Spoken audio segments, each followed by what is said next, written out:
This is Dr. James Kneller. Thank you for joining us. Please subscribe to this YouTube channel and like us on Facebook, and give us feedback by leaving your comments. One of my favorite quotes is by Nelson Mandela. Our greatest fear is not that we are inadequate. Our greatest fear is that we are powerful beyond measure.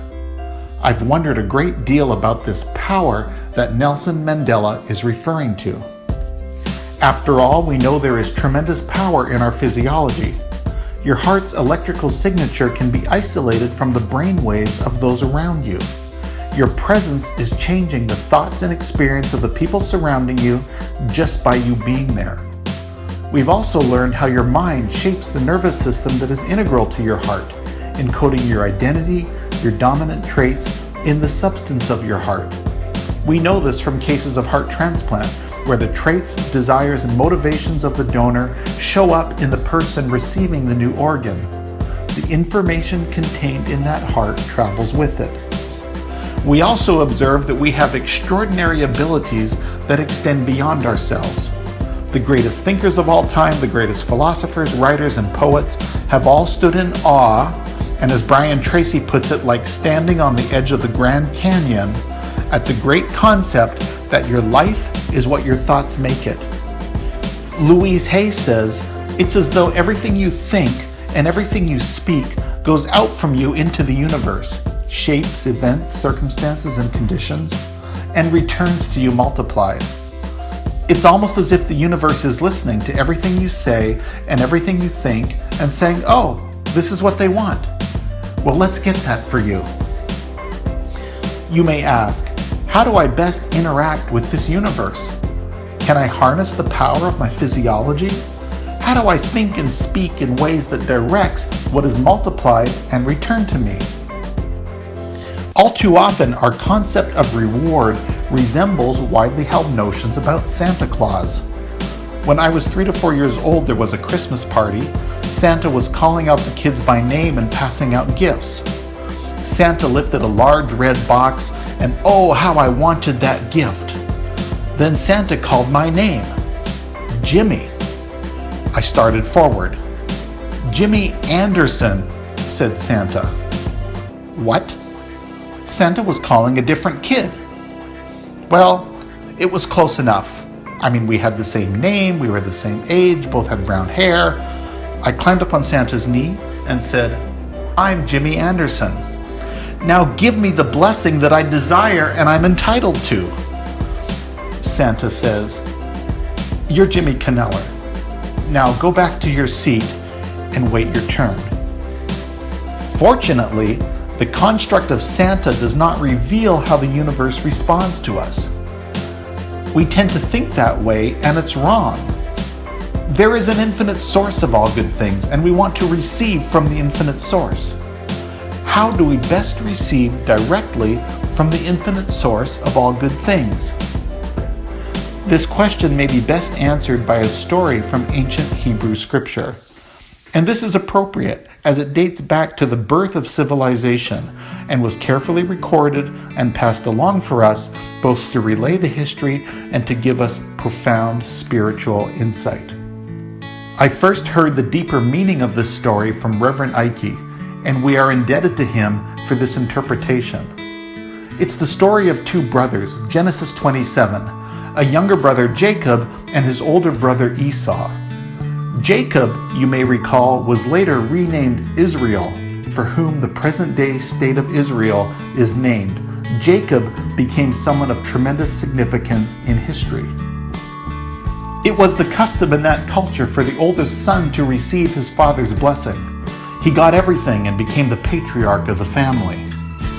Now Isaac, the father of Jacob and Esau, was blind. And that blindness of the father, who is the source of the blessing, is a symbol telling us that universal law is blind. Ever seen that blindfolded picture of Lady Justice? That's telling you the same thing. It means that the law is impartial. The law doesn't care who you are. The law of the Lord is no respecter of persons. Now the older brother Esau was a hairy man, while the younger brother Jacob was smooth. And the blind father told them apart by feeling the roughness of the hair.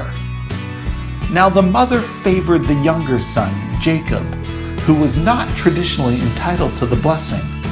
And the mother is also a symbol. She is your indwelling spiritual intuition. And the mother said to Jacob, I have your brother's clothes in my house. Let me clothe you in your brother's clothes so you begin to feel like the one who's entitled to the blessing. And I will put sheepskin over your arms and around your neck so you will feel to your father like the one who is entitled. And I will send you into your father so that he may feel you and bless you so you receive your father's blessing. The story tells you that within you there is a spiritual intuition that knows how to clothe you in the correct feeling nature so you can get what you want from the Father, from the infinite source of all good things. Because you've got to feel right to the Father. You've got to feel right to the source. You see, the Father is going to be feeling you as you approach Him to determine if you're the one who's entitled to the blessing. You've got to have the correct feeling nature in order to receive the blessing. And you have your mother, your indwelling spiritual intuition, to always clothe you in that correct feeling nature. And that's incredibly profound. You've got to feel like you are worthy, like you deserve what you want. You've got to feel like that which you desire is intended for you. Because in universal law, the feeling gets the blessing. So Jacob, dressed in his brother's clothes, giving him the feeling of being his brother, of being the one who is entitled, with sheepskin covering his arms and his neck, so his father will recognize him as the one who is entitled, enters into the blind father. And the father does two things. The father feels, and the father asks, "Are you my very son Esau?" And Jacob replies, "I am your son Esau." When Jacob, the younger son, answered, "I am," he was saying, "I am the one who's entitled to the blessing." The blind father hears the words, "I am," and what you add to "I am," you become, when you also feel that you are entitled. The feeling gets the blessing. When life asks, "Are you successful?" you answer, "I am successful." When life asks, "Are you healthy?" you answer, "I am healthy." When life asks, "Are you rich?" you answer, "I am rich." Then the Father says, "Come closer, let me feel you." And your mother has clothed you in the feeling nature of that which you desire. Whatever moods and feelings you need to make you feel like the one who is entitled, she will dress you in. This story is telling us that you are whoever you say you are, and with no respect whatsoever to the facts. The blind father asks the question that life is always asking us. Are you the one who's entitled? Life is always asking you that. The Father, the source, the infinite source, the supplier of all good, is asking each of us, are you the one who is entitled to the good that you desire? And doesn't that sound like everything we have learned about the law of attraction, where we are to first visualize ourselves having already obtained our goal? Like Einstein told us, your imagination is your preview of life's coming attractions. Theologians may tell us that this is merely the story of how one person stole another person's blessing. The story is trying to show us that the wrong person can get the right blessing if they just make themselves feel right. Work with the principle and the principle will work for you. You have to go around feeling like, sounding like, and acting like the one who is entitled to the good that you desire. And never speak against yourself. Never say, "I am poor, I am sick, I'm not good enough, I am clumsy, I'm forgetful, I don't deserve, I can't."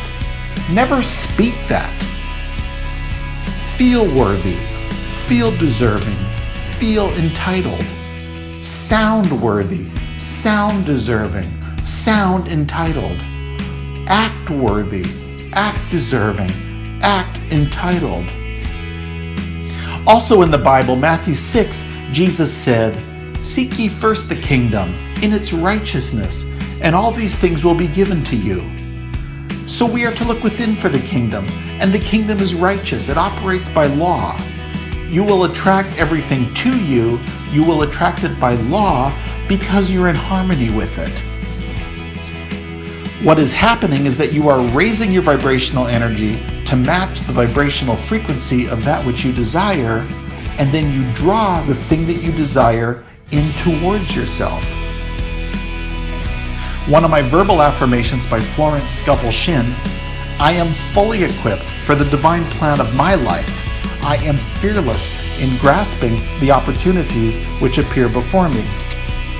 In Matthew 13, Jesus also said, "Again, the kingdom of heaven is like a merchant seeking beautiful pearls, and when he found one pearl of great price, sold all that he had and bought it." This is what is meant by fearlessly grasping opportunity. When your correct feeling nature has attracted the blessing that you desire, be fearless in grasping it. Are you powerful beyond measure? Yes, you are. Do you access your power through your thoughts and feelings? Yes, you do. Can your thoughts and feelings bring you what you desire? Yes, they can. So how do you use the power of your thoughts and feelings to attract what you desire?